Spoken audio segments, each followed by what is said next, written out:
ওকে 90 লক্ষ টাকা জরিমানা দিতে হবে। এবার গ্রেফতার হলেন প্রিন্স মামুন। লায়লার করা মামলায় এবার গ্রেফতার হয়েছেন প্রিন্স মামুন। সম্প্রতি কুমিল্লা থেকে তিনি গ্রেফতার হন। আর তার এই গ্রেফতারের কারণ হচ্ছে ধর্ষণ মামলা।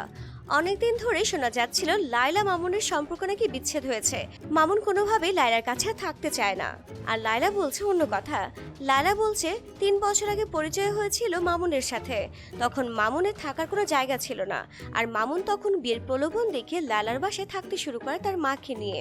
আর সেখান থেকে তারা নাকি একসাথে থাকছে।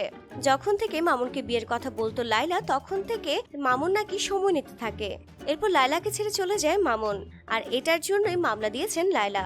কিন্তু এর আগে অনেকবারও লায়লাকে ছেড়ে চলে গিয়েছিলেন মামুন। তখন লায়লাকে এমনটা করতে দেখা যায়নি। এর কয়েকদিন পরে মামুন আবার চলে এসেছেন লায়লার কাছে। কিন্তু এবার মামুন বলছেন, আমি কোনোভাবেই লায়লার কাছে আর ফেরত যাব না। মামুনও বলছেন অনেক কথা লায়লার বিরুদ্ধে। তো ডিয়ার ভিউয়ার্স, লায়লা মামুনকে নিয়ে আপনার কি মন্তব্য অবশ্যই তা কমেন্টস করে জানাবেন। আর ভিডিওটি ভালো লেগে থাকলে লাইক, কমেন্টস আর শেয়ার করতে ভুলবেন না।